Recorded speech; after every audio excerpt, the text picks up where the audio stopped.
48 लोगों का एक ही राशन कार्ड था, एक ही चूल्हे पर रोटी बनती थी और एक ही सारा चलता था। जी जी। और सामाजिक काम करते करते कब राजनीति में आ गए ये मुझे भी एहसास नहीं ठीक से तो, जी जी। लेकिन पता नहीं परमात्मा हमसे ये कराना चाह रहा था। लगातार राज में क्या होता है कि राज में वर्करों की ना फिर पहचान नहीं होती। जी जी। और पहचान नहीं होती क्योंकि जब तो सत्ता ही दिखती रहती है। शायद कोसली रेवाड़ी, मुझे सुधा जी कभी नजर नहीं आई आपके चुनाव प्रचार में, आपने नहीं बुलाया, आई नहीं। राव साहब जो थे, मेरा संपर्क राव साहब से 2014 में जब पार्टी में आए तब हुआ जी। उससे पहले नहीं था। तो ये तो है ही कि भाई कुछ आदमी में पार्टी में रहते रहते भी आदमी अच्छा लगने तो लग ही जाता है। आज राव साहब भाजपा के हैं, राव साहब पार्टी के बड़े नेता हैं।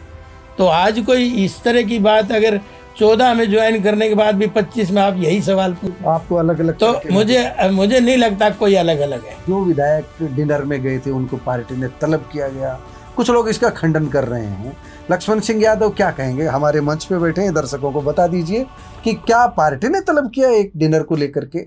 लेकिन ये मेरा इशू है नहीं।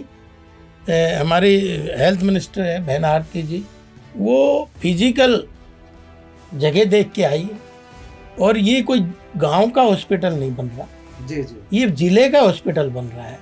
और जिले का हॉस्पिटल सही अप्रोचेबल हो और सही उसमें पहुंच हो, सभी संसाधन हो और शहर के अटैच हो, तो वही बनना चाहिए। अगर गांव का बनता तो मैं साथ था। अगर इसको सभी लोग कोऑपरेट करेंगे तब ये बन पाएगा, नहीं तो ये हो सकता है खटाई में भी चला जाए।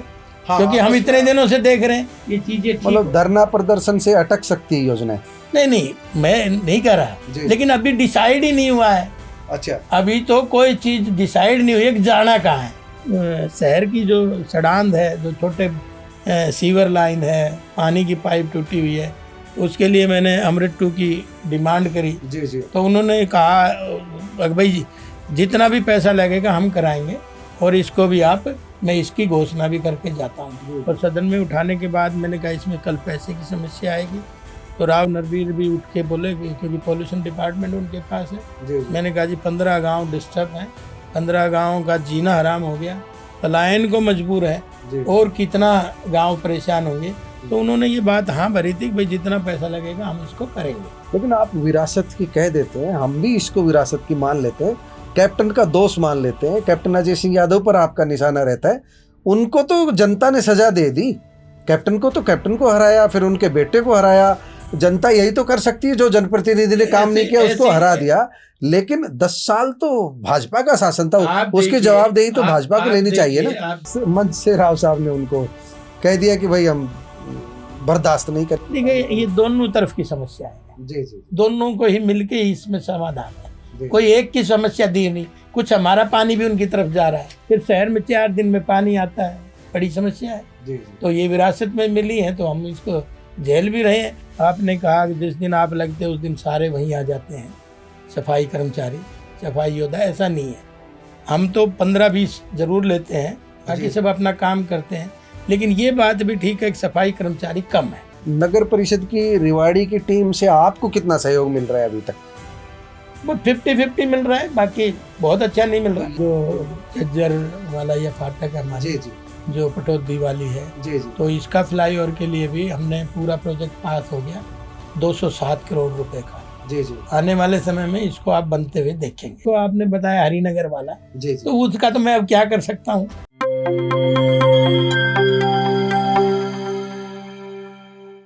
प्यारे दोस्तों, सादर अभिवादन। मैं हूं महेश कुमार वैद्य और आप देख रहे हैं एनजेपी हरियाणा। दोस्तों, आज के पॉडकास्ट में हमारे खास मेहमान हैं रेवाड़ी के भाजपा विधायक लक्ष्मण यादव।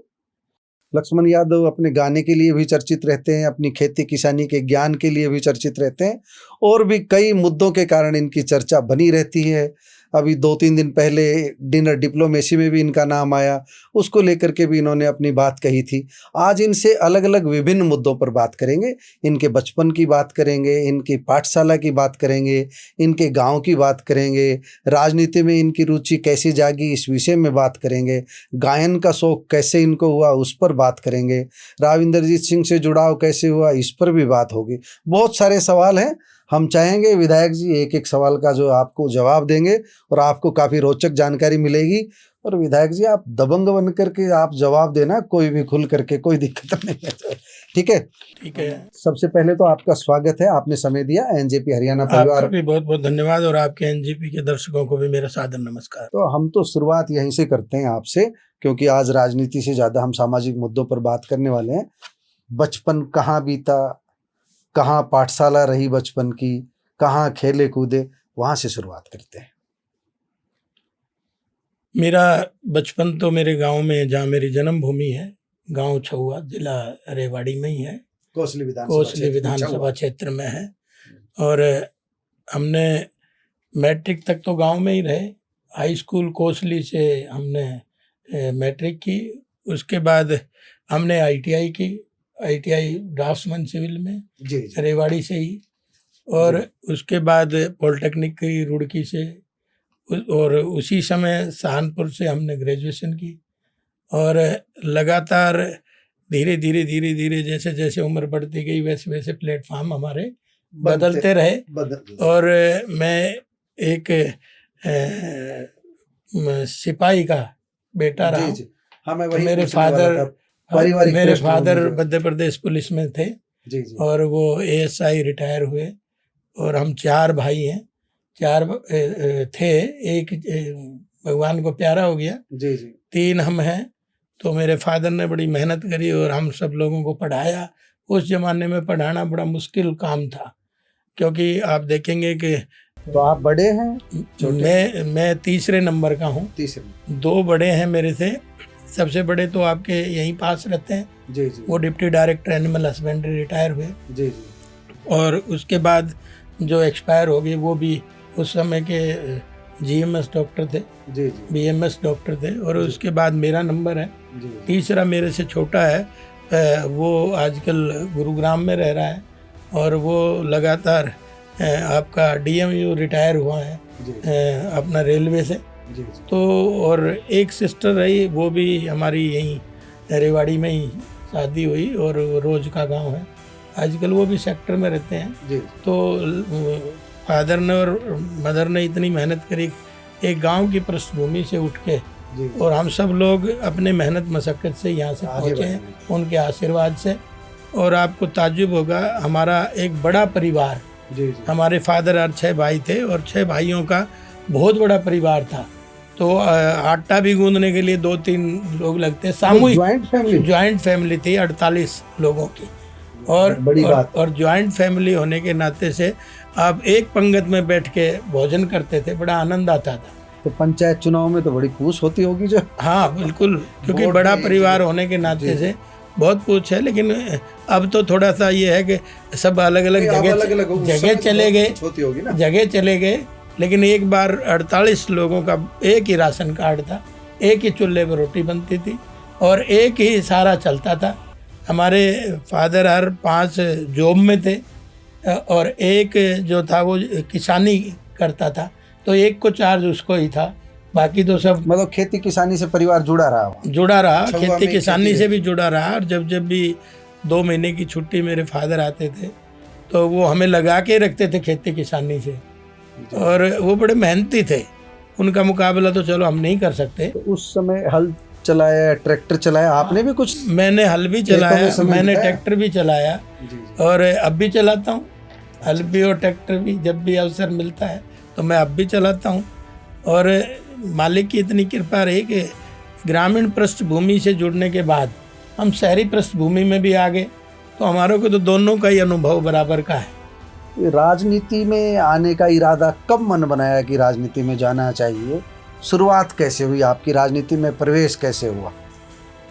मेरा एक बार मैं वहाँ ऋषिकेश में प्रिंसिपल लगा आईटीआई में, तो वहीं से ही हमने एक्सपीरियंस लिया और वहीं हमने सहारनपुर में आईटीआई कॉलेज का निर्माण करा। जब हमने कहा कि हम ही सब कुछ अपना देख नहीं तो हम खोल सकते हैं, तो आपको पता है कि कितनी टिपिकल पोजीशन थी। तो हमने वहाँ 87 में अपना कॉलेज वहाँ पे चला दिया।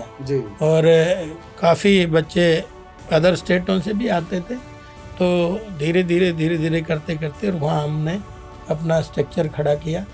और आप देखेंगे कि जहाँ इसलिए आउटर भी घूमने का बड़ा अवसर हमें मिला जिंदगी में। आज तो मालिक की कृपा से आप देखेंगे कि कोई हिंदुस्तान में कोई स्थान नहीं है जो जहाँ पे मैं गया नहीं। सारा हिंदुस्तान घूम जी, लिया है सारा यादव। हिंदुस्तान जी, घूम लिया, चाहे वो ज्योतिर्लिंग हैं 12, चाहे वो चारों धाम हैं, चाहे अन्य जहाँ आध्यात्मिक मंदिर हैं उनमें भी, और वैसे सामाजिक और कहीं टेक्नोलॉजी की भी बात आती है तो वो सब पूरा हिंदुस्तान हम घूमे। तो मेरा सवाल ये था कि राजनीति में तो सहारनपुर से ही मन में आना लगा। हाँ, राजनीति में सहारनपुर से ही आने लग गया था, क्योंकि जब हमने इंस्टीट्यूशन खोला तो इन सब चीज़ों का मुकाबला करना पड़ा। अगर राजनीति में बिना अप्रोच के कुछ होता नहीं है, तो वैसे ही। और फिर हमें मतलब ये पता लगा कि ताकत राजनीति में ही है। फिर हमने पता चला कि ये भी नहीं था कि भाई हमने राजनीति में आना है, क्यों मेरा कोई राजनीतिक पृष्ठभूमि मेरे परिवार की नहीं रही, कभी नहीं रही। तो बस अचानक कब बीज अंकुरित हो गए, क्योंकि सामाजिक काम तो करना ही पड़ता था। और सामाजिक काम करते करते कब राजनीति में आ गए, ये मुझे भी एहसास नहीं ठीक से तो। लेकिन पता नहीं परमात्मा हमसे ये कराना चाह रहा था, उसी ने हमें निमित्त बनाया इस काम तो की। शुरुआत कैसे हुई, किस दल से हुई शुरुआत हमारी, जैसे हमने एक रैली कराई थी यहाँ आदरणीय मुलायम सिंह जी की 89 में, यहाँ रामलीला ग्राउंड में। मतलब समाजवादी से जुड़े? समाजवादी से ही, वो यूपी की वजह से हम जुड़े रहे। और उससे जुड़े मेरे को पर्सनली भी जानते थे। मेरा कार्यक्रम भी मैंने मुलायम सिंह का मेरे इंस्टीट्यूशन में कराया था। तो एक उनसे संबंध, अटैचमेंट हो गया। फिर अटैचमेंट होगी तो राजनीति का बीज अंकुरित हो गया। और धीरे धीरे फिर मैं 96 में हमने चौटाला साहब को, चौधरी देवीलाल की पार्टी को ज्वाइन किया, INLD को। और लगातार आप देखेंगे 2004 तक मैं INLD में 96 से रहा। तो आप जब INLD में आपने ज्वाइन की थी, वो जो पार्टनर आ चुकी थी आपके साथ, आपकी शादी हो गई थी? हाँ, शादी हो गई थी। शादी तो मेरी हो गई थी 84 में। 84 में तो मतलब 13 जून 84। किसी को 13 का अक्षर पसंद नहीं आता, रास नहीं आता, मेरे बहुत अच्छा है। बड़ी याददाश्त है, पार्टनर है ना, इसलिए पूरी की पूरी याद है। अच्छा, हम ये आमतौर पर परिवारवाद की आलोचना होती है, आप सुनते हैं, आपकी पार्टी में विशेष रूप से परिवारवाद की आलोचना होती है, परिवारवाद पर चोट होती है। हमारा सवाल ये है कि अगर कल को लक्ष्मण यादव के बेटे की राजनीति में रुचि जागे और आप परिवारवाद के नाम पर उसकी राह रोक दें, ये कहाँ तक उचित है? और परिवारवाद को आप कहाँ तक, किस दृष्टि से कितना उचित मानते हैं? देखिए भाई, ये तो सब टैलेंट की बात है। कोई किसी के रोकने से नहीं रुकता, कोई किसी के चलाने से नहीं चलता। जो परमात्मा ने कर रखा है वो होगा, हम तो उसके निमित्त मात्र हैं कि वो किस तरह से हमें चला रहा है। अब मैं कह रहा हूँ, जैसे मेरा कोई राजनीति में इंटरेस्ट नहीं था, कब क्या हो गया मुझे भी नहीं पता चला। ऐसे ही परिवार में अगर उस तरह के संस्कार हैं उस बच्चे में, आने वाले समय में अगर वो समाज की सेवा कर सकता है तो जरूर आगे बढ़ना चाहिए। जरूर आगे, उसकी राह नहीं रोकी जानी, नहीं, कहीं नहीं रोकी जानी चाहिए। और राह रुकेगी तो हमारा, आपने देखा ही है कि अब काफी समय इस राजनीति में, सामाजिक जीवन में हमने बिता दिया। तो कोई जरूरी नहीं है, हमारे कोई बंधे नहीं है। तो राह रुकेगी क्यों? राह रुकेगी क्यों? अच्छा यादव साहब, एक बात बताइए, जो INLD से मोह क्यों भंग हुआ और भाजपा से मोहब्बत क्यों जागी? देखिए, एक्चुअल में तो हमारे संस्कार जो थे वो भाजपा के ही थे, लेकिन आप देख रहे होंगे कि उस समय की सिचुएशन इस तरह की थी कि मैं सालावाद से चुनाव से टिकट मांग रहा था। और सालावाद से टिकट मांग रहा था तो मैंने सोचा कि भाई हमारी जो सालावाद की ज्योग्राफी थी, भौगोलिक जो स्थिति थी, वो आधे यादव थे, आधे जाट थे। तो दोनों का ही आधे आधे थे। और कई बार ये होता है कि भाई अगर आप कौन सी पार्टी में हो, उनके फ्री में आपको वोट मिल जाते हैं। और दूसरा, आपने जो संघर्ष किया है अपनी बिरादरी में, दूसरे अन्य उन लोगों में, उसका मिल जाता तो कुछ उसका मिल जाता है। तो हमने सोचा कि भाई उस समय हम इनेलो ज्वाइन करें, और जोश भी था, जुनून भी। निर्विवाद रूप से इनेलो के साथ जाट वोट रहता था। आज भी रह रहा है, आज भी रह रहा है। इसमें कोई अतिशयोक्ति नहीं है, तो लेकिन वो बहुत कम हो गया, बहुत कम हो गया। अब उतना नहीं रहा जो उस समय था। फिर हमने मेहनत खूब करी। आज तो राजेंद्र ठेकेदार नहीं है, लेकिन हम उनके साथ लगे रहे और चौटाला साहब को बावड़ हल्के में घुमाते रहे, रेवाड़ी हल्के में घुमाते रहे, कोसली सालावास में घुमाते रहे, क्योंकि उन दिन तो संघर्ष का दिन था और बड़ी तपस्या का दिन था। लेकिन चौटाला साहब को मैं ज़रूर इस बात की बड़ाई करता हूँ, भले ही मैं उसकी पार्टी में नहीं हूँ। बड़ा वर्कोलिक आदमी था, बड़ा संघर्षशील आदमी था, तो इसलिए उनसे हमें बहुत सारी चीज़ सीखने को मिली। स्ट्रगल कैसे होता है उनसे हमें सीखने को मिला। और संगठन की ताकत, वर्किंग की ताकत, संगठन की ताकत के साथ साथ वर्किंग की ताकत भी। तो उसमें फिर धीरे धीरे फिर यहाँ पे जब राज था हमारा 99 में बना था, तो मेरे को टिकट नहीं दी थी, तो हम सोच रहे थे टिकट मिल जाती तो मैं 99 में ही विधायक बन जाता, क्योंकि उस समीकरण ही इस तरह के थे। तो मैं जब इस बार 19 में जब मैं गया तो सदन में जैसे ही मैं पहुंचा तो मुझे अभय सिंह चौटाला जी मिले। बोला, अरे लक्ष्मण, तेरे को इतने साल लग गए यहाँ तक पहुँचने में। तो मैंने उनसे सवाल करा, मैंने कहा जी ये तो आप लोगों की मेहरबानी है जो मुझे 20 साल लग गए, आप ही रोक गए थे। नहीं तो मैं 99 में यहाँ पे आ रहा था। तो इसलिए वो मैंने बात कह के समाप्त करी। और लगातार राज में क्या होता है कि राज में वर्करों की ना फिर पहचान नहीं होती। और पहचान नहीं होती क्योंकि जब तो सत्ता ही दिखती रहती है और वर्कर ज़रूर उस महल के नींव के पत्थर होते हैं, तो उनमें उस समय हमारा ही संभाल नहीं हो पाई। और आपने देखा होगा कि एक मुकदमा दर्ज हुआ था, ये मार्केट जो हमारी बीडीओ ब्लॉक के सामने, उसमें 25-30 लोग लपेट दिए थे, जबकि कोई लेना देना नहीं था, कोई मतलब नहीं था। उसमें केवल ये था कि रेवेन्यू कम लगा था, तो रेवेन्यू का तो 5,000 फाइन होता है, वो दे दिया जाता है। लेकिन बस वो किसी कार्यकर्ताओं ने बहका दिया फड़क काटने के लिए, बोले मुकदमे दर्ज करो। वो मुकदमे दर्ज हम लोगों पे हो गए थे। लेकिन वो क्या हुआ कि तारीख दिए जा रहे थे, पहली तारीख जिस दिन सुना उस दिन फारिग हो गया, क्योंकि उस दिन था ही नहीं कुछ, उसमें कुछ था ही नहीं। तो फिर थोड़ा मन हमारा खराब हो गया। अब भाई जब इतनी हम तपस्या कर रहे हैं, तो उसके बावजूद भी अगर सत्ता में रह के भी कार्यकर्ता पर मुकदमे दर्ज हो जाते हैं बिना बात के, फिर फायदा कोई बात के पे हो जाए तो कोई दिक्कत नहीं, बिना बात पे जब हो जाते हैं फिर हमने अलविदा कह दिया था। और 6 फरवरी 16 फरवरी 2004 में मैंने पार्टी छोड़ के भाजपा ज्वाइन कर ली थी। तो ज्वाइनिंग कहाँ कैसे हुई थी? ज्वाइनिंग हमारी हुई थी एक, उस समय आदरणीय गणेशी लाल जी हमारे प्रदेश के अध्यक्ष थे, और अपना राम प्यारे पांडे जी संगठन मंत्री थे। और सुधा जी ने संपर्क कराया था, और उन्होंने, सुधा जी उस समय एमपी थी, तो उन्होंने हमें तीनों को ही ज्वाइन कराया था एक साथ ही। मेरे को ज्वाइन कराया था, रणधीर सिंह को ज्वाइन कराया था, राजेंद्र लोढ़ा को ज्वाइन कराया था, और कलावती को ज्वाइन कराया था रावतुल्लाराम स्टेडियम ना रावतुल्लाराम पार्क में। तो उस समय साहब सिंह वर्मा जी भी आए थे, सुषमा स्वराज भी आई थी, गणेशी लाल जी, रामविलास जी, मतलब पूरी टीम सुधा जी ने हमें ज्वाइन उस समय कराया था। और अच्छे काफिले के साथ हमने उस दिन ज्वाइन करा था। तो लगातार आप देखेंगे कि 2004 से और लगातार मुझे बीच में एक शायद कोसली रेवाड़ी, मुझे सुधा जी कभी नजर नहीं आई आपके चुनाव प्रचार में, आपने नहीं बुलाया? आई नहीं। देखिए ये तो पार्टी का सिस्टम है, पार्टी किसकी ड्यूटी लगाती है, तो पार्टी ड्यूटी लगाती है। ये हम इंडिविजुअल चुनाव लड़ने वाला नहीं, क्योंकि चुनाव तो पार्टी लड़ती है, कैंडिडेट नहीं लड़ता। अच्छा, कोसली से आपको टिकट मिली पहली बार, भाग्य का खेल था, किसी का आशीर्वाद था, सारे पासे सही कैसे पड़े, टिकट कैसे मिले? बहुत सारी चर्चाएं आती रहती है। देखिए आपको तो पता ही है कि जब 2004 में मैं चुनाव में पार्टी में आया, 5 में पार्टी ने मेरे को चुनाव लड़वा दिया था सालावास जी, लड़वा दिया। लेकिन उस समय परिस्थितियां पॉजिटिव नहीं थी, लेकिन हमने मुकाबला तगड़ा किया।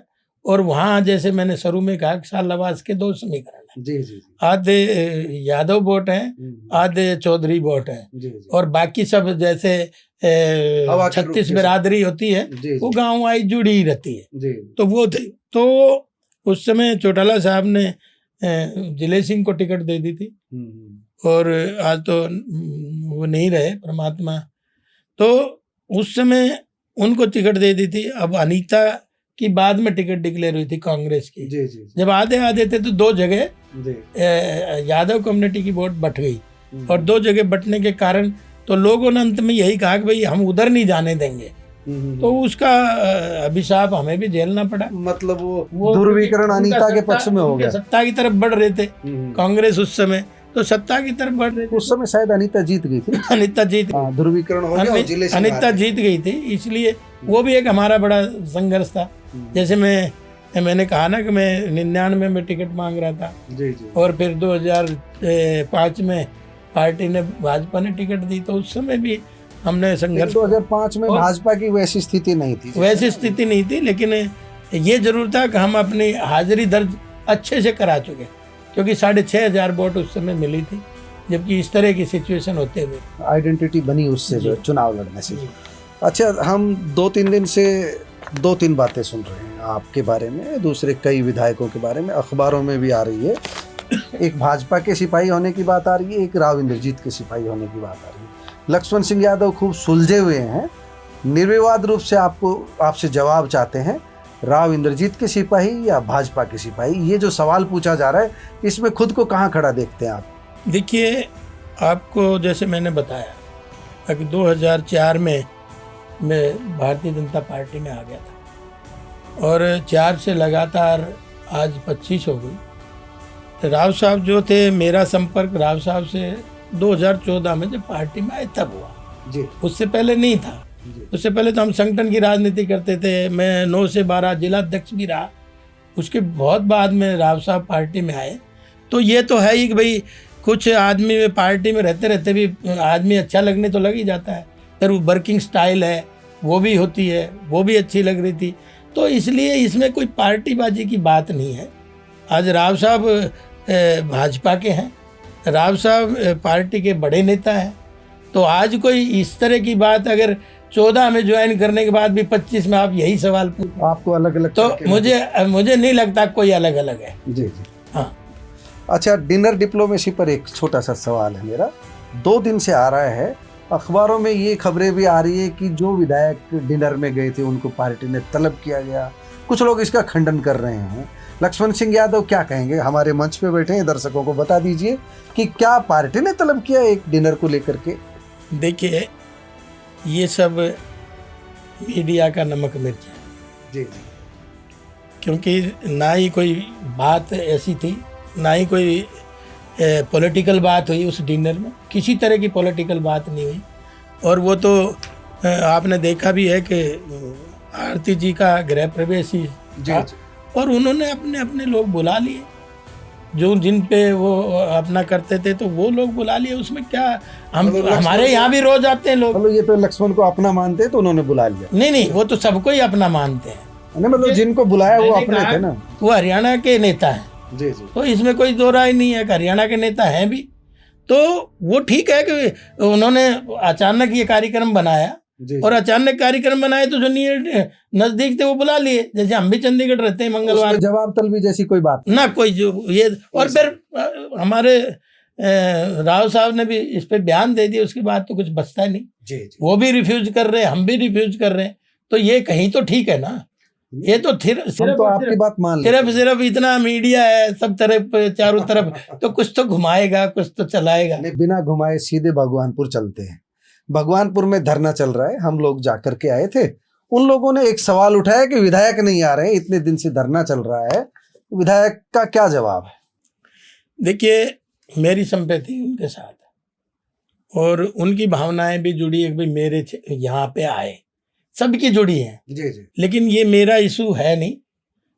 हमारी हेल्थ मिनिस्टर है बहन आरती जी, वो फिजिकल जगह देख के आई है, और ये कोई गांव का हॉस्पिटल नहीं बन रहा। जी जी। ये जिले का हॉस्पिटल बन रहा है, और जिले का हॉस्पिटल सही अप्रोचेबल हो और सही उसमें पहुंच हो, सभी संसाधन हो और शहर के अटैच हो, तो वही बनना चाहिए। अगर गांव का बनता तो मैं साथ था, लेकिन अब ये तो डिपार्टमेंट ने देखना है, ये तो हमारे हेल्थ मिनिस्टर ने देखना है। और देखना इसलिए भी जरूरी है कि ये जिले का हॉस्पिटल है, शहर का हॉस्पिटल है, ठीक अप्रोच पे बनना चाहिए, तो कोई गलत नहीं है। मतलब सीधे हम ये कह सकते हैं किसी की जिद पर नहीं, जो अच्छी जगह हो, जो इजी अप्रोच हो, अधिक से अधिक लोग जा चुके, वहां बनना चाहिए। मेरा पहले दिन से यही पक्ष था। तो इसमें तो एक सुझाव ये भी आ रहा है, एग्जिस्टिंग जो हॉस्पिटल है, जो मैंने विधानसभा में ये उठाया था, जब भी मैंने किसी गांव का नाम नहीं लिया, जी विधानसभा में मैंने उठाया ये बजट सत्र में, अगर भाई हॉस्पिटल बाहर जाना चाहिए, हमारा लो लाइन एरिया है, हॉस्पिटल जो है वो ठीक से काम नहीं कर रहा, पानी भर जाता है। तो अगर इसी को ऊंचा उठा करके बनाया जाए तो हम इस मामले में विशेष अगली बात और है ना, इसमें मैं बता रहा हूँ। तो मेरे इसमें कतई दो राय नहीं। मैं तो आपके माध्यम से भगवानपुर निवासियों से, रामगढ़ निवासियों से, क्षेत्र की जनता से आग्रह भी करना चाहूँगा आपके माध्यम से कि इसको सभी लोग कोऑपरेट करेंगे तब ये बन पाएगा, नहीं तो ये हो सकता है खटाई में भी चला जाए। क्योंकि हम इतने दिनों से देख रहे हैं, तो ये विकास की राजनीति होनी चाहिए, नेगेटिव राजनीति नहीं होनी चाहिए। तो मेरा तो आप माध्यम से उन्हीं से हाथ जोड़ के निवेदन ये है, चाहे वो पोजीशन हो, चाहे वो अपोजिशन हो, चाहे वो रेवाड़ी की जनता हो, उन सब ने कोऑपरेटिव इसमें करना चाहिए, ताकि ये कुछ करने का थोड़ा समय आया है, ये चीजें मतलब धरना प्रदर्शन से अटक सकती है योजना। नहीं, मैं नहीं कर रहा, लेकिन अभी डिसाइड ही नहीं हुआ है। अच्छा, अभी तो कोई चीज डिसाइड नहीं हुई, जाना कहाँ है। जैसे आप पूछ रहे थे, अब शहर वाले भी चाह रहे कि इसी को तोड़ के दोबारा बना दें। तो दोबारा कैसे बनेगा? जो एक्चुअल में पोजीशन है वो उस जमीन तो है वहाँ, लेकिन वो चारों तरफ एनक्रोचमेंट है, वहाँ जगह है नहीं, जो मेरा सुझाव था। इसीलिए मैंने ये बात सदन में बाहर करने की उठाई, शहर से बाहर और शहर के नजदीक चारों तरफ एनक्रोचमेंट कर रखी है। अब हम किस से लड़ेंगे? अगर सब हटा लेते हैं तो इससे बढ़िया जगह नहीं, इसको ऊंचा उठा के बना देंगे। तो ये मतलब ये है सारी चारों, लेकिन हम ये चाहते हैं कि वो सूटेबल जगह हो, जैसे हमारे नेता भी चाहते हैं सूटेबल जगह हो। और उनका भी आपने देखा, अभी बयान कल लिया, आज ही आया है, कल चलाया होगा। तो जब उनको बयान आ गया, सारी चीज़ वो बड़े नेता है वो देख रहे हैं, तो उस हिसाब से भी ठीक है। अच्छा विधायक जी, अब सबसे महत्वपूर्ण है धन्यवाद रैली। आपने धन्यवाद रैली की, मुख्यमंत्री नायब सैनी को बुलाया, करोड़ों रुपए की सौगात आपने रेवाड़ी के लिए ली है, डेवलपमेंट तेज होगा, कुछ घोषणाएं भी हुई है। एक बड़ा इश्यू साहबी बैराज का है, उसको लेकर के आप क्या कहेंगे? बालकनाथ पर सवाल भी उठा उस दिन रैली में भी, उसके बाद बालकनाथ का भी जवाब आया, इसके बाद भजनलाल शर्मा और नायब सैनी दोनों की बातचीत भी होती है। क्या आपको लग रहा है अब इस मुद्दे का समाधान होने जा रहा है? देखिए, सबसे पहले तो मैं आदरणीय मुख्यमंत्री जी का धन्यवाद करूँगा। उन्होंने रेवाड़ी की हमने जितनी मांगे रखी, उन्होंने एक एक करके उनको हाँ करके गए, ये बड़ी बात है। और रेवाड़ी की जनता का भी मैं धन्यवाद करूँगा, मेरे अपने साथियों का भी मैं धन्यवाद करूँगा, जो आसपास से भी आए। इतनी भरी हुम्मस भरी गर्मी में रिकॉर्ड तोड़ रैली करने का काम सबने अपना काम छोड़ के किया। दूसरा, जो हमने डिमांड रखी, चाहे पानी की थी, चाहे हॉस्पिटल की थी, क्योंकि हॉस्पिटल की भी हमने मांग रखी थी, तो सीएम साहब कह के भी गए थे कि भाई आप हमें ज़मीन दे दो, हम इसको करा देंगे। मैंने शहर की जो सड़ांध है, जो छोटे सीवर लाइन है, पानी की पाइप टूटी हुई है, उसके लिए मैंने अमृत 2 की डिमांड करी। तो उन्होंने कहा भाई जितना भी पैसा लगेगा हम कराएंगे, और इसको भी मैं इसकी घोषणा भी करके जाता हूँ, क्योंकि शहर की हालत तो आपको पता ही है कितने सालों से क्या है, लेकिन एक दिन में कुछ होने वाली नहीं, ये समय लगेगा और बहुत समय से खराब चीज़ें पड़ी है। ठीक इसी तरह से हमारा एक कृषि क्षेत्र भी है। कृषि क्षेत्र, एक छत के नीचे कृषि भवन हो जाए जिसमें सारी चीज़ें जुड़ जाएं, हॉर्टिकल्चर, फ्लोरिकल्चर, एग्रीकल्चर, फिशरीज, पशुपालन, यानी छत के नीचे प्रशासनिक कार्यालय जो एक छत के नीचे आ जाए, एग्रीकल्चर से रिलेटेड, जिसको एक छत के नीचे, तो उसकी भी आपने देखा हाँ भर के गए। और तीसरा, सैनिक बाहुल क्षेत्र है, यहाँ का सैन्य इतिहास है, तो हमने बजट में भी, मैं मुख्यमंत्री का धन्यवाद करूंगा, उन्होंने सैनिक संग्रहालय बने, तो बजट में भी इसकी घोषणा करी। यहाँ आप एक सवाल है छोटा सा, जो रावतुला रेजांगला पार्क में बना हुआ है, उसको आमतौर पर ताला ही लटका रहता है, जैसा हमारे पास फीडबैक है, मैं दोबारा भी चेक करूंगा इस बात को। वो नहीं खुलता है, दूसरे के बनाने की बात हो रही है, वो भी अभी तक जो अच्छे से उसको लोगों के लिए खोला नहीं गया है, वहां पर भी लोग नहीं जा रहे। नहीं, वो ठीक है, वो छोटे स्तर का है, जी जी। और आपका जो प्रोजेक्ट है बड़ा है। चार्म, हाँ पूरे उसका बनेगा, उसका चार्म बनेगा, लोग ताला क्या लोग देखने भी आएंगे, जी मेरा ऐसा विश्वास है। बाकी तो भविष्य के गर्भ में है, जी लेकिन हमने तो डिमांड वैसे ही करी, उसकी घोषणा भी बजट सत्र में जी हमारे मुख्यमंत्री जी ने कही। फिर मैंने कहा भाई सैनिक सदन भी बनना चाहिए, जी जिसकी एक छत के नीचे ही सैनिकों से संबंधित सारी चीजें प्रशासनिक आ जाए। चाहे वो आप देखेंगे कैंटीन का मामला है, मतलब चाहे सारी बातें लगभग नायब तो वो सैनी ने सारी मान बातें ली। जी उन्होंने मानी। इसी तरह से दोनों बस स्टैंडों का भी उन्होंने माना। इसी तरह से साबी की जो आप बात कर रहे हैं वो भी मैंने डिमांड करी। दोनों पे अलग अलग चर्चा। एक तो दोनों बस स्टैंड का निर्माण कार्य कब तक शुरू हो जाएगा? बस ये 1 महीने में दोनों का शुरू, रेवाड़ी की जमीन में विवाद सब खत्म है, सब खत्म, कोई विवाद नहीं, कोई भी बात। तो 2-3 महीने में शुरू हो जाएगा। हाँ। साहबी में जो मैं बात कर रहा था कि आप जो पानी पटौदी साइड में लेकर के जाएंगे, अभी जो दीवार तोड़ी गई है बीच में, खलियावाद साइड में पानी आया है, लोग वहां बड़े गुस्से में हैं। हम लोगों के पास फोन आए कुछ लोगों के, हमने कहा कि पानी कहाँ ले जाएंगे, तो उन्होंने कहा कि पानी ले जाओ लेकिन शुद्ध पानी बरसात का आ जाए उसकी तो दिक्कत नहीं है, ये अनट्रीटेड पानी है जिसको ट्रीटेड बताया जा रहा है। ये पानी अगर इसको रिवर वाटर कोर्सेज जो जहां पर है नदी का, उससे जाएगा तो आगे तक जहां तक भी ये पानी जाएगा, नजफगढ़ ड्रेन नंबर 8 तक, वहां तक सारे गांवों का पानी प्रदूषित हो जाएगा। इसको ले जाया जाए तो बाहर के पाइप डाल करके जो बहाव क्षेत्र है उसके अलग अलग ले जाया जाए। विधायक जी के सामने जो सुझाव गांवों से आए वो हम रख रहे हैं। हम नॉन टेक्निकल आदमी इस विषय में, अगर पानी इसमें से जाएगा, साबी में जो भरा हुआ है प्रदूषित पानी है, वो आप देखते हो वहां पर अब मछलियां भी मरने लग गई है, वो पानी अगर जाएगा तो उन गांवों का भी जल, जो भूमिगत जल है वो खराब होगा। जैसे निखरी वगैरह के आसपास आप देखोगे बीमारियां फैल रही है। आपने सही कहा है और मैं इस समस्या से ग्रस्त हूँ, क्योंकि सबसे ज़्यादा तो मुझे ही सुनना पड़ता है, लोगों की वोट ली है और एक एक चीज़ की मुझे जानकारी भी है। उस पर हमने निश्चित तौर पे 8 महीनों में बड़ी हैमरिंग करी, बड़ी एक्सरसाइज करी है जी। और उसी का ही पिछले दिनों मैंने सदन में भी ये बात उठाई थी जी। और सदन में उठाने के बाद मैंने कहा इसमें कल पैसे की समस्या आएगी, तो राव नरवीर भी उठ के बोले कि क्योंकि पॉल्यूशन डिपार्टमेंट उनके पास है। जी। मैंने कहा जी 15 गाँव डिस्टर्ब हैं, 15 गाँव का जीना हराम हो गया, पलायन को मजबूर है और कितना गांव परेशान होंगे। तो उन्होंने ये बात हाँ भरी थी कि भाई जितना पैसा लगेगा हम इसको करेंगे और आपको उसके बाद निरंतर इस पे एक्सरसाइज है। और हम ये चाहते हैं कि जो आपने कहा कि गंदा पानी जा रहा है, जी जी। पहले तो एसटीपी नहीं चलाई इन्होंने, जी जी। सीधा पानी छोड़ते रहे। जी जी। एसटीपी लगाने के नाम पे केवल और केवल ये डिपार्टमेंट भी धोखा देते रहे। जी। और ये मनोहर लाल जी का सपना था 15 में इसकी वो करी थी, जी। अब भाई हम इसको पर्यटक स्थल बनाएंगे। हाँ वही ये फॉरेस्ट को दिया था, नौकायन होगा, फॉरेस्ट को दिया था। जी जी। फॉरेस्ट ने इसकी थोड़े दिन तो रखा, फिर ये पानी गंदा जब जाने लग गया तो उन्होंने अपने हाथ खड़े कर दिए। 500 एकड़ जमीन दी थी फॉरेस्ट को और उनको लीज पे दी थी, लेकिन वो लीज अपनी भर नहीं पाए, तो इसलिए उसको ज़मीन को उन्होंने लौटा दिया। फिर 250 एकड़ हमारा जो यमुनानगर में अभी थर्मल लगा, तो फॉरेस्ट को उसके बदले में कहीं ना कहीं देनी पड़ी। तो इसके कुछ समाधान की तरफ हम बढ़ रहे हैं। हाँ, तो इसके 250 एकड़ उनको दी, लेकिन ये अब समाधान हमने बदल दिया, क्योंकि जब हाथ खड़े कर दिए फॉरेस्ट डिपार्टमेंट ने, अब हम ये नहीं कर पाएंगे, गंदा पानी आ रहा है।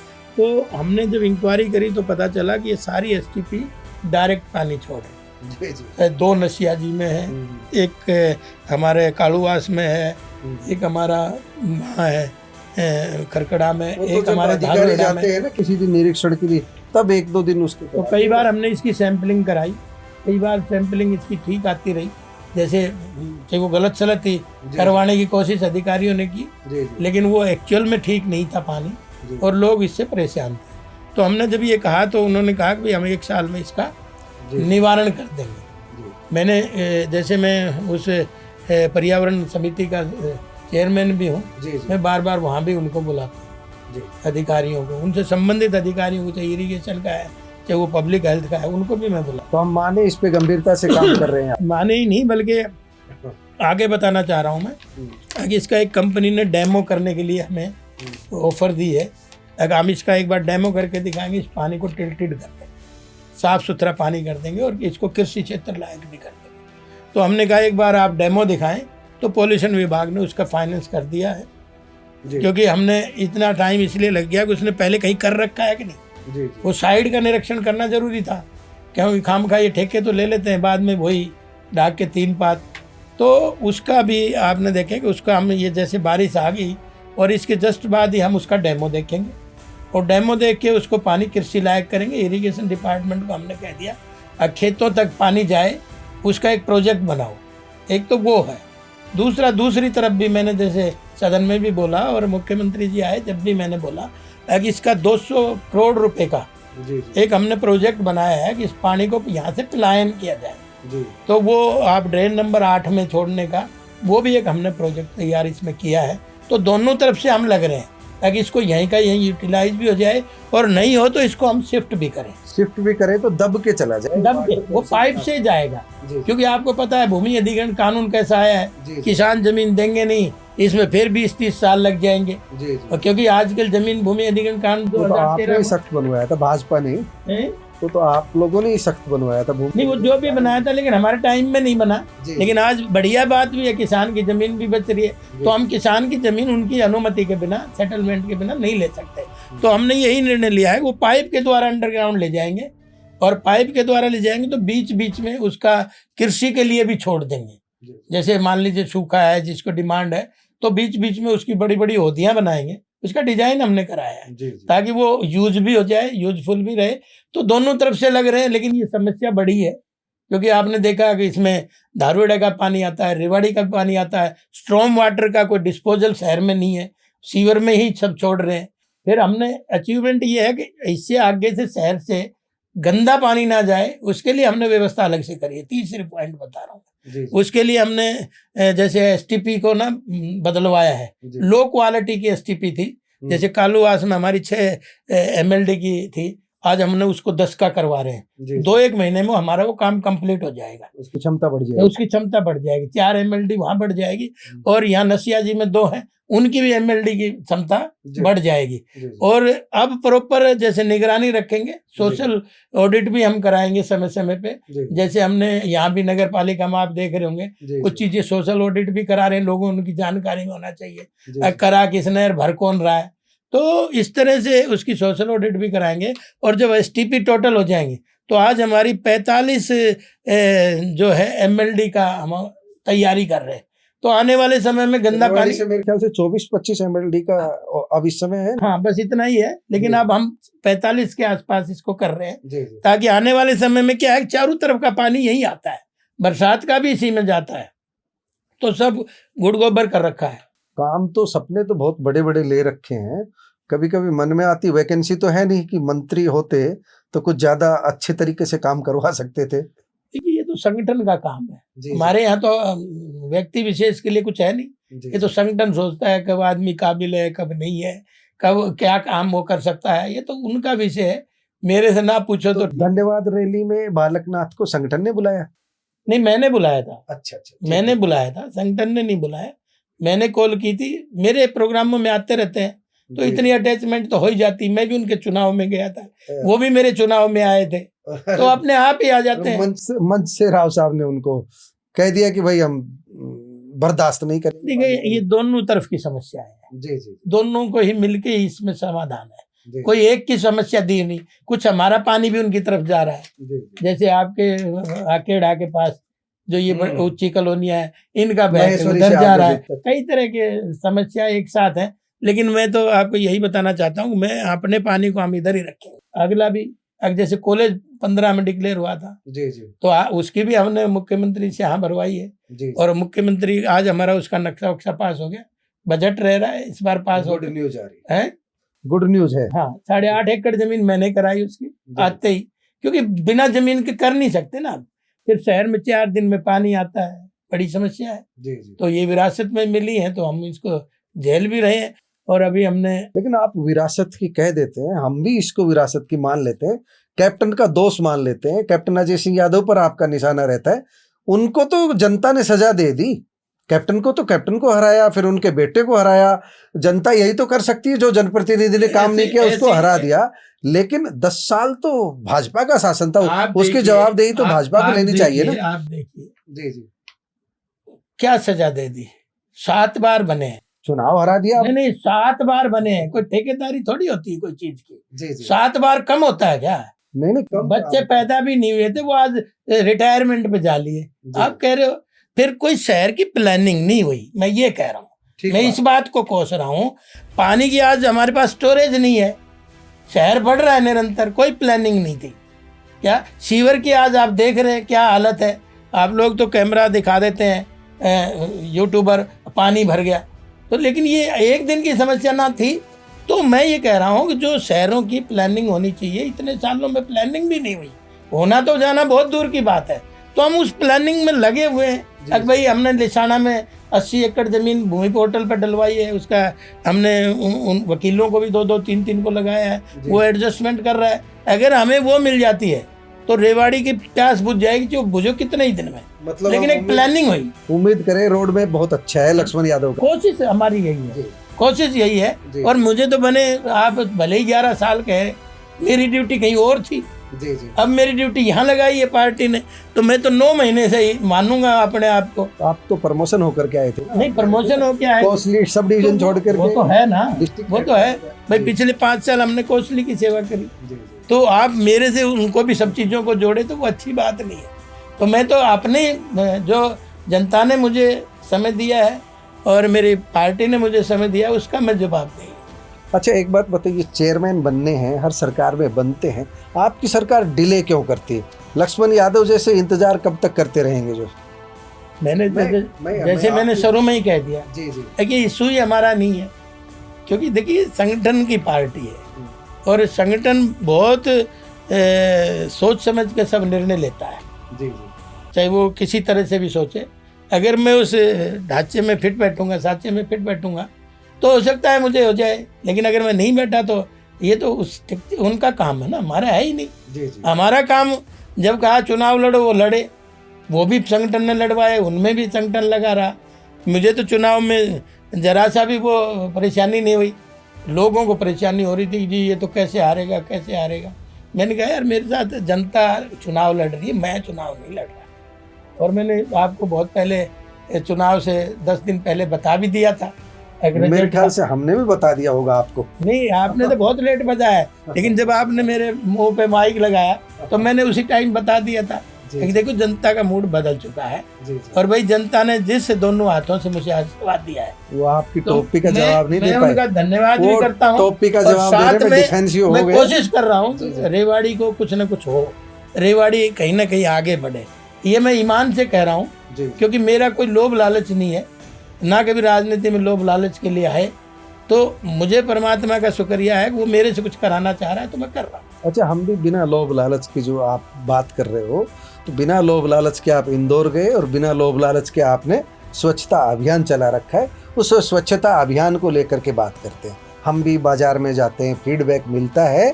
ये आमतौर पर धारणा है कि जिस दिन स्वच्छता अभियान चलता है उस दिन सफाई कर्मी शहर में कम रहते हैं। मूल समस्या को हल करने के लिए सफाई कर्मियों की भर्ती जरूरी है। लक्ष्मण यादव का जो स्वच्छता अभियान है वो मोटिवेशन देता है। आई लव रेवाड़ी अभियान के माध्यम से जो वो चला रहे हैं उससे यूथ जो है वो जुड़ता है, उसको प्रेरणा मिलती है। एक प्रेरक सफ़र के रूप में तो ठीक है, लेकिन क्या आपको नहीं लगता इंदौर जैसा टारगेट कहीं बहुत बड़ा टारगेट ले लिया है आपने? तोप का लाइसेंस मांग लिया है। निश्चित तौर पे बड़ा लाइसेंस है, आप सही कह रहे हैं, क्योंकि कचरा रोज फैलता है जी, और कई तरह की मानसिकता से फैलता है, और हम तो केवल संदेश देने जाते हैं। और पर मुझे इस बात की खुशी है कि जहाँ हमारे लोग जो लग रहे हैं हमारे साथ सोशल, वो लोगों को मैं धन्यवाद करता हूँ, उन्होंने इतना लंबा इसका चलाया। पहली बार इतना बड़ा ये चला है। आप भी रिकॉर्ड उठा के देखेंगे जी। तो आपको कहीं नहीं लगेगा। मैं जाता हूँ बीच बीच में देखने के लिए। 37 शनिवार लगातार ये काम चला हो, किसी शहर में नहीं चला, लेकिन हमने प्रयास करा है और लोगों को जगाने का प्रयास है। लोग भी इसमें जागरूक हो रहे हैं। लेकिन मुझे खुशी इस बात की है कि जहाँ जहाँ भी हमने 36, हम आपको फीडबैक दे रहे हैं। आप जिस सड़क से आए हैं यहाँ कम से कम 20 से 50 CCTV लगे हुए हैं। आप इस सड़क की जांच करवाएंगे। सबसे चौड़ा रोड है मॉडल टाउन का, 66 फुट 100 फुट चौड़ा है। इस पर एक साइड में पिछले 6 महीने में शायद 6 दिन भी झाड़ू नहीं लगी है। आप इस पर खुद ध्यान देंगे ऐसा मेरा अनुरोध है, और इस स्वच्छता अभियान की जो खामियां हैं उनको भी दूर करेंगे। ये आलोचना का विषय नहीं बता रहे। आप सीसीटीवी देखेंगे, आपको लगेगा कि यहाँ मेरे यहाँ विपुल गोयल जी आए थे उस दिन, उनमें से टोका कि वैद्य जी यहाँ सफाई नहीं सड़क पे। मैंने कुछ कहा नहीं क्योंकि मुझे लगा कि मेरे पास अब मैं इसकी शिकायत करूंगा, लेकिन आप यहाँ की सीसीटीवी दिखाएंगे तो आपको लगेगा कि एक तरफ सफाई नहीं हो रही है 6 महीने से, ये लोग भरे बैठे हैं सारे के सारे। बात मैं सही नहीं मानता। आपने कहा कि जिस दिन आप लगते उस दिन सारे वहीं आ जाते हैं सफाई कर्मचारी, सफाई योद्धा। ऐसा नहीं है। हम तो 15-20 जरूर लेते हैं, बाकी सब अपना काम करते हैं। लेकिन ये बात भी ठीक है कि सफाई कर्मचारी कम है, ये बात मैं सहमत हूँ इस बात से। अभी मैंने यूएलबी की बैठक ली थी अपने नगर परिषद की, उनको कहा है कि भाई आप आउटसोर्स पे छोटे छोटी पॉकेट बना के दे दो। जी। तो उस पर सहमति हुई है, हम आउटसोर्स पे कर्मचारी लगाएंगे। बहुत अच्छा, इससे सुधार भी होगा। मैं आपके प्रयास की आलोचना नहीं है, मैं फिर क्लियर कर रहा हूँ। एक बात और है जी, आलोचना तो काम करेगा तो होगी। आपके मुझे तो खुशी इस बात की है। आलोचना ये है कि मूल जो था सफाई कर्मियों की भर्ती, आबादी शहर की लगभग 3 लाख के करीब अब हो गई है, जो बिना गिनती के भी लोग रह रहे हैं, उसको लेकर के सफाई कर्मियों की संख्या बहुत ज्यादा। और हम इंदौर में इसीलिए देखने गए थे वो कैसे साफ रहते हैं। अपने खर्चे से गए तो इंदौर का एक अनुभव लोगों को लेके, आप इंदौर अपने खर्चे से लेके गए थे, किसी से लिया थोड़ी। क्या सीखा? इंदौर गए थे, क्या सीखा? वहां कैसे हो जाता है और यहाँ क्यों नहीं होता? वो मैं बताऊंगा आपको, लेकिन मैं ये पहले ये बता दूं, आउटसोर्स पे हमने लगाने के कह दिया है नगर परिषद को। और आपको पता है ये समस्याएं कहाँ से पैदा हो रही है। जी। ये भी आपको पता है, मेरा ना कहें तो ठीक रहेगा, मेरी नोटिस में आप बता। तो इसलिए मैं ये कहना चाहता हूँ कि व्यवस्थाएं अभी बिगड़ी हुई थी। धीरे धीरे, चाहे वो सीएम फ्लाइंग है, चाहे कुछ और है, वो अपना काम कर रहे हैं। धीरे धीरे जहाँ जहाँ भी कुछ नजर आता है तो धीरे धीरे उसको ट्रैक पे लाने की कोशिश करते हैं। और आपको पता है कि यहाँ किस तरह की स्थिति थी, किस तरह क्या हो रहा था, कभी कोई किधर उंगली उठा रहा था। लेकिन आज कम से कम उंगली उठनी तो कम हो गई, और आने वाले समय में इसमें सुधार होगा। रही इंदौर की बात, आप देखेंगे कि इंदौर में हम सब लोग गए तो वहाँ कई तरह की व्यवस्थाएं एक साथ चल रही। जैसे वहाँ के लोग सबसे पहले जागरूक हुए, लोग जागरूक हुए, और चंडीगढ़ जैसा शहर उन्होंने पीछे छोड़ दिया जो प्लानिंग से बचा हुआ था। जी। तो उन्होंने लोग जागरूक करे, अवेयरनेस कार्यक्रम चलाए। उन्होंने एक उनकी संस्था है प्राइवेट IM में, इंदौर मैनेजमेंट एसोसिएशन। तो उन्होंने अवेयरनेस बच्चों में भी लाए, युवाओं में भी, महिलाओं में भी, तो उन्होंने अपने अवेयरनेस कार्यक्रम चलाए। दूसरा, एक वहाँ पे अधिकारी आया और उस अधिकारी ने ये कहा कि जी मुझे 5 साल दे दो, मेरी बदली मत करना।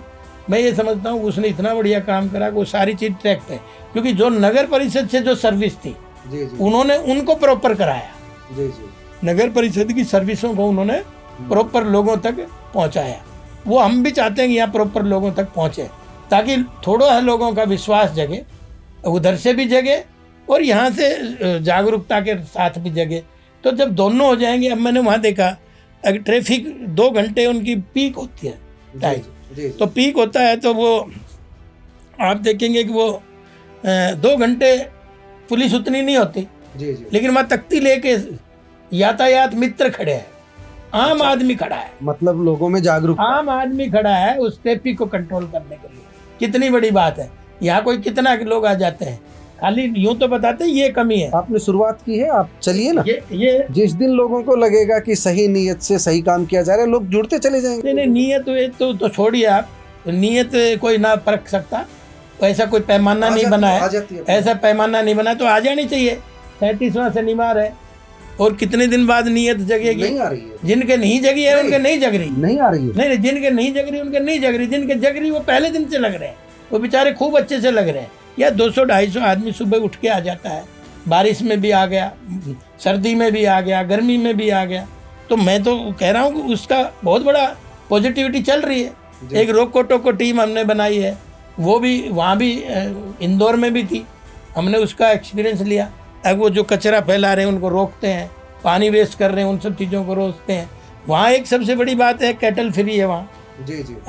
एक वहाँ पॉलिथीन फ्री है, जो आप सफाई की बात कर रहे हैं। दूसरा, उनको रात को भी सफाई होती है। अगर जब सब चले जाते हैं तो उनके 2 बार सफाई होती है। नगर परिषद की रेवाड़ी की टीम से आपको कितना सहयोग मिल रहा है अभी तक?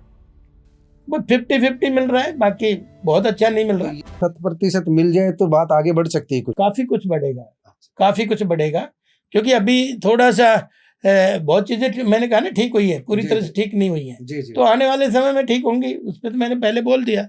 और एक उनका जैसे जो लोग हैं वहाँ पे जो सिस्टम मैंने देखा, वो लोगों को डोर टू डोर कलेक्शन पे ही अवेयर करने का काम करते हैं, ताकि 2 आपके पास है, गिल्ला कूड़ा, सूखा कूड़ा, आपके इलेक्ट्रॉनिक्स कंपोनेंट, आपका प्लास्टिक कंपोनेंट, आपके शीशा, कांच, वो सब अपने डोर से ही अलग अलग रख ली जाती हैं जी जी। ताकि वहाँ सेग्रीगेशन करने में आसानी हो और सेग्रीगेशन होता भी। तो वो, और एक उनकी एक गाड़ी आती है, वो गाड़ी भर के ले जाती है, और वहाँ एक जो डंपिंग यार्ड बना है, कवर डंपिंग यार्ड है, वहाँ कैप्सूल रखे हैं जी। सूखे के अलग है, बड़े बड़े कैप्सूलों को कंपैक्ट करते हैं वो, और वो डालते रहते हैं, कंपैक्ट करके वो फिर जाते हैं वो पी पे जो प्राइवेट पार्टनरशिप में जो जिन्होंने इसको सेग्रीगेशन को लगा रखा है, उनको वेस्ट को बेस्ट बनाने में वो लग रहे हैं। लेकिन हमारा राम सिंहपुरा पूरा दिन धुआं उठती रहती है। आगे सुनो तो सही जी। तो वो कैप्सूल में वहाँ डालते हैं, और कैप्सूल में डालने के बाद वो सूखे को अलग ले जाते हैं, गिल्ले का कैप्सूल अलग चला जाता है, दूसरे कबाड़ों का अलग चला जाता है, प्लास्टिक ये सब अलग अलग हो जाता है।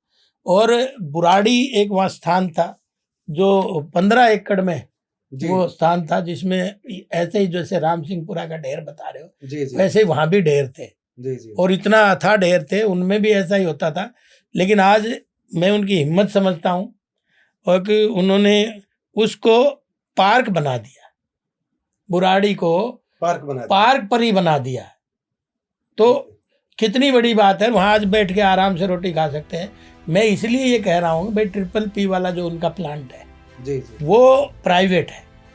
तो उन्होंने ये कहा है कि भाई पहले जो इंदौर था वो कचरा का उठाने का पैसा देता था उनको, जी जी। आज इंदौर ना पैसा देता, बल्कि इंदौर के नगर निगम की इनकम वहाँ से हो रही है। वहाँ से बड़ी बात देखिए आप, व्यवस्था देखिए उनकी। तो उन्होंने क्या किया कि वहाँ से कचरे का, जैसे सूखे का तो बनाते हैं ऑर्गेनिक खाद, गिल्ले का बनाते हैं CNG गैस प्लांट उनका लगा है भाई, मैं अलग अलग देख के आया। और वो प्लांट इतना बड़ा है, तो उससे 600 बस रोज की चलती है। इतना 600 बस रोज की चलती है वहाँ CNG पे, तो वहाँ पोल्यूशन फ्री हो गया। तो इसलिए मैं चाहता हूँ भाई इस तरह का कोई यहाँ प्रोडक्ट, इंदौर मॉडल। तो फिर हरियाणा सरकार का भी चीफ मिनिस्टर से इस बारे में बात हुई? सब हुई है बात, जब भी अभी आपने देखा कल से आज तक चल रहा था जी। नेशनल ULB का सेमिनार चला, वो सब डिस्कशनों पे उनके बहुत सारे बीजारोपण हमने करे। हमने सदन में भी ये बात उठाई कि एक बार इंदौर तो जाओ, तभी आपको लगेगा आपका विजन क्लियर होगा, जैसे मेरा विजन आज क्लियर है। तो एक बार इंदौर जाओ, क्योंकि कुछ चीज़ें तो पैसों की व्यवस्था तो सरकार ही करती है ना।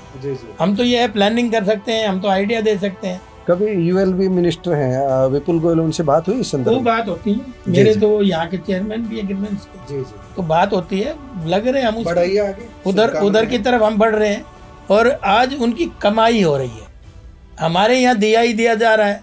हमारे यहाँ प्रॉपर व्हीकल नहीं है ठेकेदार के पास, जो सेग्रीगेशन वहाँ से गांव घर से हो जाए और वो अलग अलग होके चला जाए। लेकिन विधायक जी, हमारे यहाँ वो नहीं है, हमारे यहाँ वो नहीं है, सरकार तो आपकी, प्रबंध तो आप नहीं। अब हम टेंडर नहीं लगा रहे ना जी। सरकार हमारी, इसलिए तो कह रहा हूँ मैं, अब हम टेंडर नया लगा रहे हैं। 1-1.5 महीने में हमारे वो टेंडर छूट जाएंगे। उसकी 10 तारीख थी पिछले महीने की भरने की, धीरे धीरे उसमें चेंज होता रहा, तो 10 तारीख को हमने वो टेंडर नहीं लगा दिए। अब आने वाले समय में उसकी आपको प्रोसीजर होता है, वो पूरा होते ही शुरू से ही जो नए आएंगे उनको ये सारी चीजें हम लेंगे। मतलब बहुत अच्छा होने जा रहा है। हाँ, अच्छा होने इसीलिए जा रहा है कि हम शुरू से काबू में करेंगे। ये तो हमें बेकाबू के लोग मिले थे, जो व्यवस्था हम नहीं बना पाए। लगाम हाथ में रहने वाली है? नहीं, लगाम हाथ में नहीं रहना, हम अपना आइडिया बताएंगे। शहर ये चाहता है उनको इम्प्लीमेंट करो, क्योंकि अगर वो वहीं से सेग्रीगेशन हो जाएगी तो आधी समस्या हल। फिर वहाँ क्या है कि लोगों में इतनी अवेयरनेस है। मैंने 2 मार्केट देखी रात की, जी जी खाने की, एक को बोलते हैं 36 जी जी स्थान, और एक को बोलते हैं सराफा बाजार। जी दिन में वहाँ सराफा चलता है, लेकिन 8 बजे के बाद वहाँ स्टॉल लग जाती हैं खाने की, और इतनी स्टॉल लगती हैं आपको सब वैरायटी मिलेंगी। इंदौर की तो मिलेंगी ही मिलेंगी। जायका लेकर आए। हाँ, जायका लेके आए। जी। तो मतलब कितना सिस्टमेटिक वहाँ चल रहा है, तो अवेयर है। वहाँ रेहड़ी के सामने आपको अड़ंगा नजर नहीं आएगा। जी अब हम यहाँ डस्टबिन रखवा रहे हैं, कुछ लोग रखते हैं, कुछ लोग अभी भी समझ में नहीं आ रहा, धीरे धीरे आ जाएगा, जी क्योंकि प्रयास करने से ही आगे बात बढ़ेगी।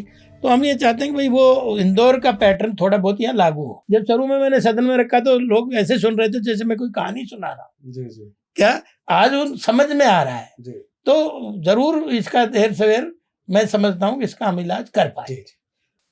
सारी आलोचना ही नहीं, आपकी तारीफ हो रही है। जब सर्कुलर रोड के डिवाइडर को देखते हैं लोग, यहाँ से जाते हैं अम्बेडकर चौक से, तो लगता है सिटी है। पहले यहाँ बड़े बड़े सीमेंट के ऐसे खड़े कर रखे थे, उनको डिवाइडर भी नहीं कहा जा सकता। वो सुधार हुआ है, आपकी तारीफ भी हुई उस बारे में। लेकिन जो सड़क के दोनों किनारे एंक्रोचमेंट है जो है, आप गढ़ीबोली रोड पर जाएंगे, आप कोसली रोड पर जाएंगे, आप नारनौल रोड पर जाएंगे, चाहे दिल्ली रोड पर जाएंगे, जो 4 लेनिंग जिसको हम बोलते हैं, उसकी आउटर 2 लेन वो एकदम सब अतिक्रमण ग्रस्त है।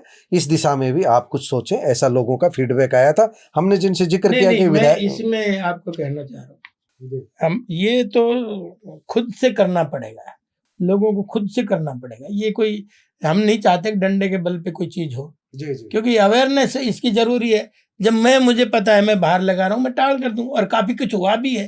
जी जी मैं ये नहीं कह रहा होगा सब कुछ, जी लेकिन काफी 20, 25, 30% हुआ भी है।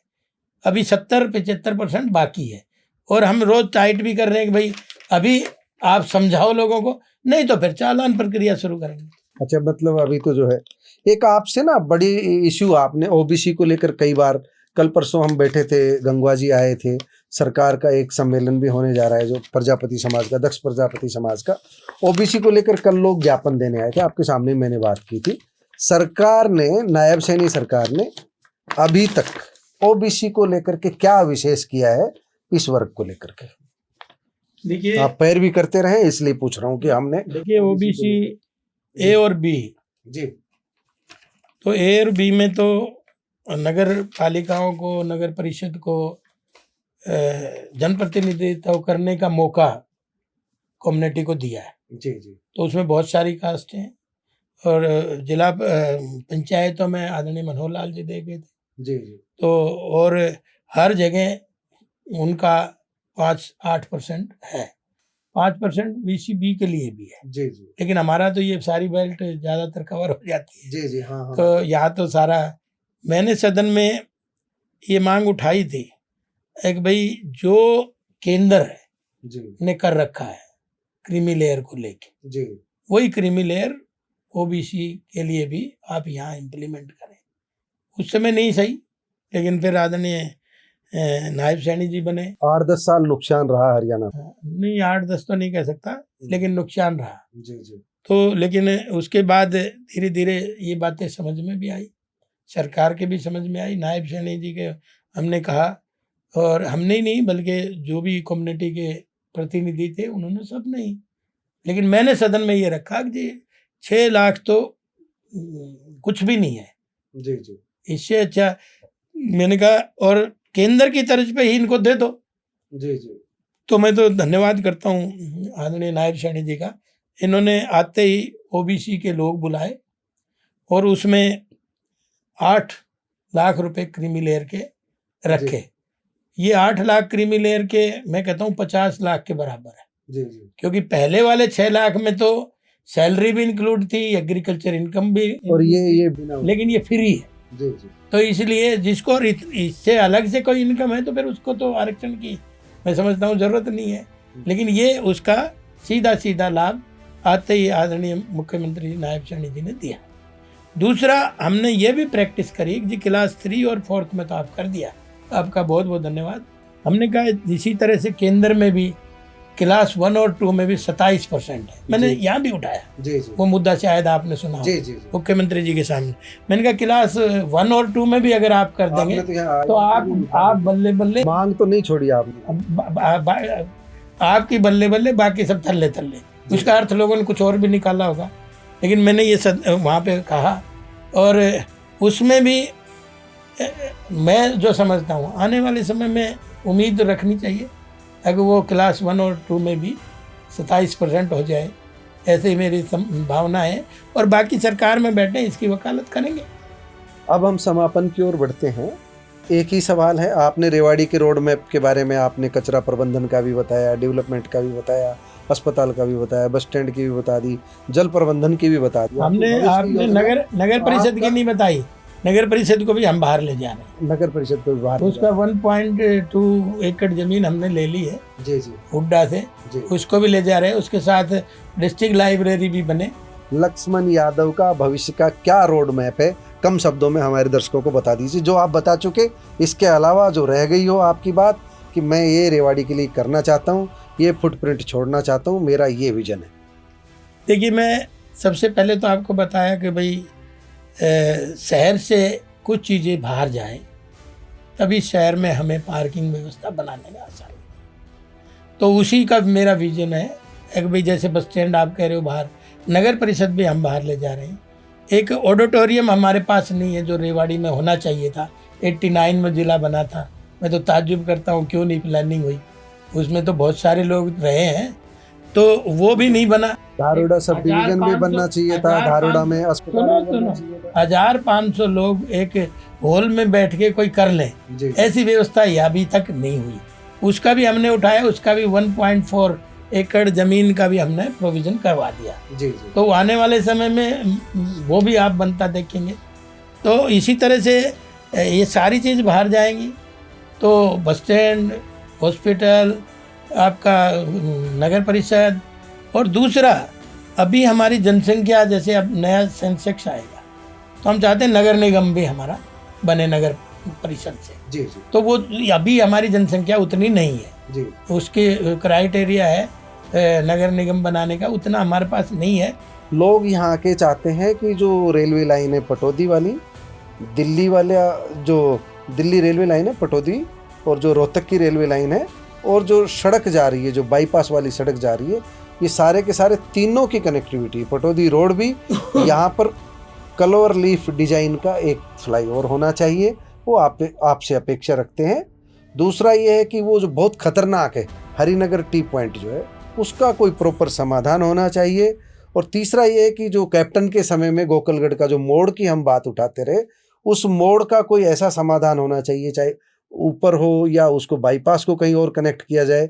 ये समस्याएं हैं रेवाड़ी की, वाजिब समस्याएं आपने जो उठाई, और भी कई समस्याएं, उनको लेकर के आप जो लोग चाह रहे हैं आपसे, जो लोगों की उम्मीद है, वो हम आपको सौंपेंगे।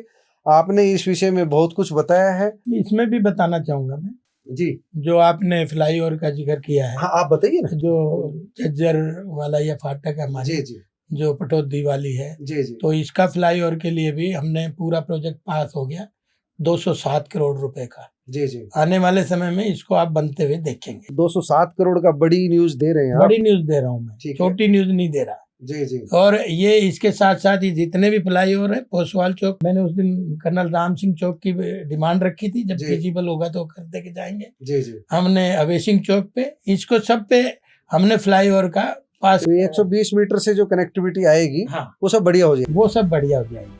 वो हमारी प्लानिंग का हिस्सा है। आने वाले समय में मैं चाहता हूँ कि जल्दी ही उस पर काम हो, तो उसकी सब चीज़ें तैयार हमने कर ली है। हम ये चाहते हैं कि भाई आपका ये जो कंटेनर डिपो है, इसके ऊपर भी फ्लाईओवर होता हुआ और इस रोड के साथ अटैच हो। जी जी। तो वो भी हमने तैयारी करी है। ऐसा नहीं है कि कहीं किसी मामले में हम चुप बैठे हैं। जी। दूसरा जो चीज़, जैसे मेरे को आपने बताया हरिनगर वाला, जी। तो उसका तो मैं अब क्या कर सकता हूँ, कुछ समाधान हो, उसकी तो समाधान तो जो मेरे जुम्मे छोड़ गए हैं। शायद ऐसा बताते हैं आगे रोड जो कोई टेक्निकल कोई बात होगी तो वो तो डिपार्टमेंट से पूछ गई।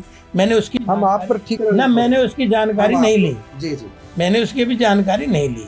उसकी जानकारी लेंगे अधिकारियों से, क्या उसका सही हो सकता है भविष्य के लिए, तो उस पर करेंगे। जी। और दूसरा आपको पता ही है कि जो बीज जो अभी आप जिक्र कर रहे थे कि एक मोड़, वो भी है, हम नाम ले रहे हैं कैप्टन साहब का, तो वो बीज तो वो बो गए। अब क्या है, जमीन का बड़ा रोड़ा है। कोई भी चीज करने से पहले जमीन सबसे पहले चाहिए। और ज़मीन नहीं है, इसके लिए वो दोबारा चीज़ें चली जाएंगी। हम चाहेंगे कि भाई वो दोबारा चीज़ें हों, तो उसके लिए एक लंबा प्रोसीजर है, क्योंकि कभी भूमि पोर्टल पे संभावना देखना अगर कहीं बनती हो तो तो वो सुझाव भी नहीं, अच्छा सुझाव है, जी, अच्छा सुझाव। वो तो एक्सीडेंटल पॉइंट है, वो भी यार हरिनगर वाला है, मैं दोनों को मानता हूँ। नहीं, मैं कोई उस बात पे वो नहीं कर रहा, कोई फॉर्मेलिटी नहीं कर रहा, मुझे वो देखे हैं और दोनों में ही एक्सीडेंटल पॉइंट है। तो हम चाहेंगे कि उस पर भी हम वर्किंग करें, क्योंकि मुद्दे बहुत ज़रूरी हैं। मुद्दे ना पानी है ना सीवर है, क्योंकि मुख्य मुद्दे तो 5-6 होते हैं, बिजली, पानी, सड़क, सीवर, शिक्षा, चिकित्सा और सुरक्षा। तो मेरा शुरू में भी, मैंने चुनाव में भी ये था। और बड़ी बात यह है कि जैसे आप कई बार इंटरव्यू लेते हैं, तो सुना दीजिए, कोई इंटरव्यू आप लेते हैं, तो आप इंटरव्यू लेते हैं तो उसमें कई बार आप चर्चा करते हैं RRTS की। तो वो भी मेरे को इस बार बड़ी खुशी है कि 5500 करोड़ रुपए मेरी हरियाणा सरकार ने उसमें अपना हिस्सा पास करने का काम किया है। बजट में प्रोविजन किया है। अब नहीं रुकेगी, जब बजट ही आएगा तब नहीं रुकती चीजें, उससे पहले तो कागजों में चली रहती हैं। तो मैं तो नायब सैनी जी का धन्यवाद करूंगा, उन्होंने महिला हॉस्टल की भी बात करी, उसमें तो प्रोविजन रखा है। आज तक 89 से महिला हॉस्टल नहीं है। मुझे लगता है कि इनके पास, इनकी पिटारी में ज़्यादा सामान है और ये लगातार बताने के लिए इच्छुक भी है। शब्दों की एक सीमा है, इंटरव्यू की एक सीमा है। लक्ष्मण जी जो बता रहे हैं, इन्होंने अपना रोड मैप भविष्य का सामने रखा है। जो काम अब तक करवाए गए हैं, जिन पर काम चल रहा है, उनके बारे में बताया, और जो भविष्य का इन्होंने रोड मैप बताया है, चाहे वो जल प्रबंधन को लेकर को, पेयजल प्रबंधन को लेकर के हो, चाहे स्वच्छता को लेकर के हो, चाहे स्वास्थ्य को लेकर के हो, चाहे परिवहन को लेकर के हो, चाहे वो रोड रेल नेटवर्क हो, चाहे रोड का नेटवर्क हो, इन्होंने अपना सामने रख दिया है लोगों के बीच। अभी इनके पास काफ़ी लंबा समय है, सत्ता इनकी सरकार है, अब कितना करवा पाएंगे। अभी इनका सीधा सीधा सवाल ये है कि अभी आलोचना का वक्त नहीं है, क्योंकि समस्याएं 10 साल पहले जो सरकार थी, 10 साल पहले जिन्होंने सात योजनाओं तक जिन्होंने राज किया, सीधा सीधा कैप्टन परिवार पर निशाना है। हमने जो सवाल किया आपने जवाब दिए, दर्शक फैसला करेंगे। उम्मीद करेंगे कमेंट बॉक्स में जाकर के आप अपनी राय जरूर देंगे, अपनी टिप्पणी जरूर देंगे। लक्ष्मण यादव का नजरिया आपने समझ लिया है। लक्ष्मण यादव ने जो 15 जून की जो धन्यवाद रैली की, मुख्यमंत्री नायब सैनी का बार बार धन्यवाद इसलिए कर रहे हैं क्योंकि जो रैली में इन्होंने मांग रखी थी वो सारी की सारी नायब सैनी ने पूरी की है, और इन्होंने डिनर डिप्लोमेसी जैसे सभी सवालों के भी जवाब दिए हैं। इनका कहना है कि बिना आग धुआं उठाया गया है, ऐसी कोई बात नहीं थी, सामान्य बातें थी, उनको ज़्यादा से तूल दे दिया गया, कुछ सोशल मीडिया पर आ गया है। आपका बहुत बहुत धन्यवाद यादव साहब। आपका भी बहुत बहुत धन्यवाद।